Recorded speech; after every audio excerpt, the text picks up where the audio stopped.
Good morning. It is a rainy and overcast day here in North Carolina. And today I'm hoping to be able to photograph one of our spring migrators. So come along and enjoy this adventure.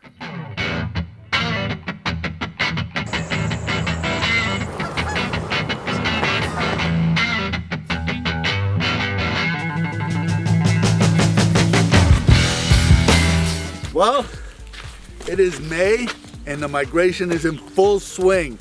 We really don't know what we're gonna run into. I mean, I hear grasshopper sparrows calling behind me. I heard a flock of bobolinks fly over while I was getting out of the car. So really don't know what we're going to do. And this is an exciting time to be out here because birds are migrating here, but there are also birds that are migrating through North Carolina and getting to where they're going to do their breeding. And it can be an extremely exciting time of year because from day to day you don't know what you're going to run into, and it can be extremely exciting. So basically my plan today is just to wander around here. Now it is a rainy, overcast day here. We got fog.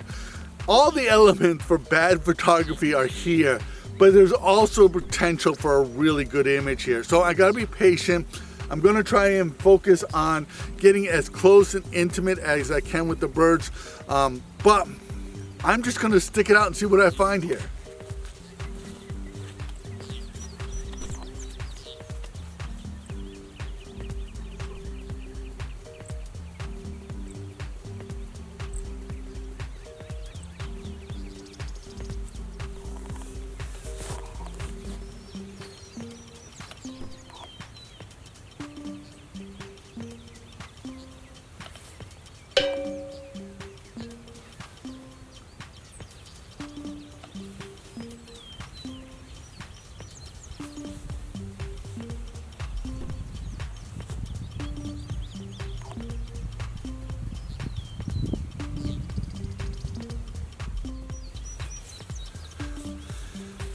Well, sometimes my tunnel vision just takes over and I lose all control of what's going on here.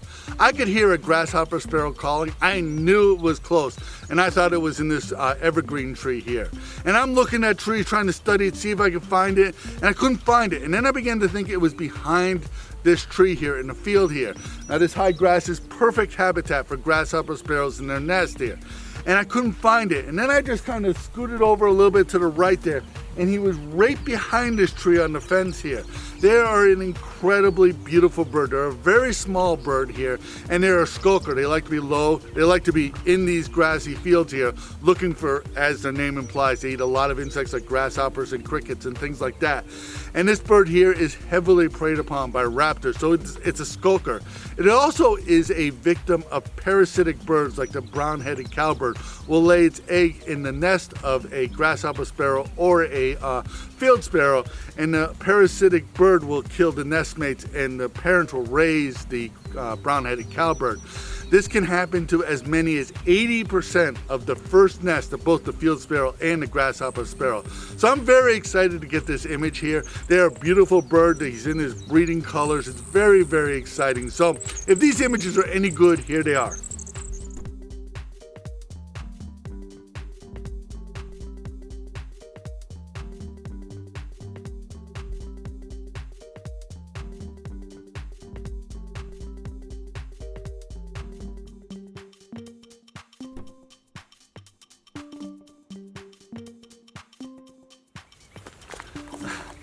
I think as wildlife photographers, we don't think about the background enough. At least I don't. I mean, I think it's something that we should be concentrating a lot more on.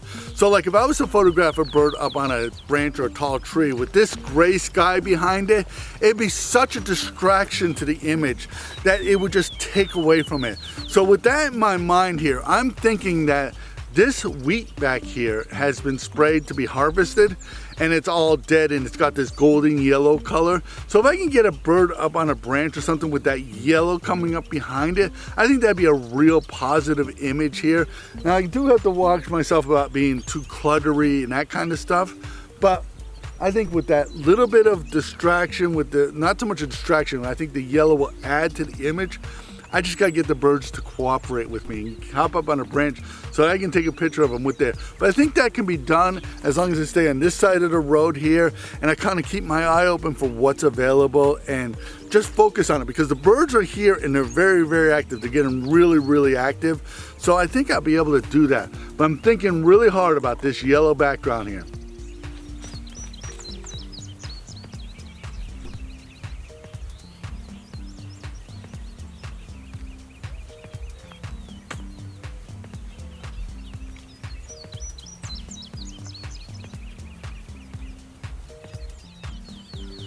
I had a field sparrow here, just kind of hopping around inside the low grass here, and I was really hoping that it would hop up and I was able to give a photograph. So I actually stood here for about 45 minutes with this sparrow here, really hoping it would hop up on a wire, a branch with that yellow background behind it.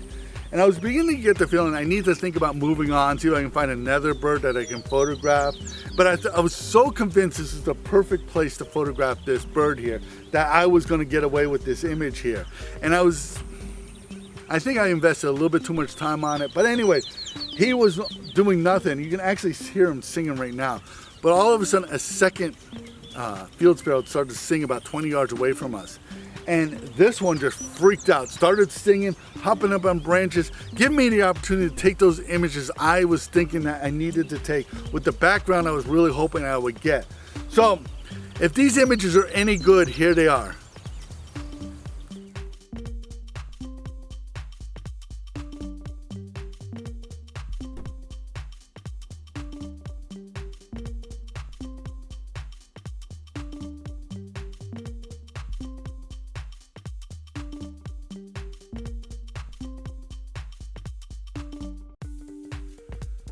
Well, I don't know if you can see it, but there's a construction crew up here.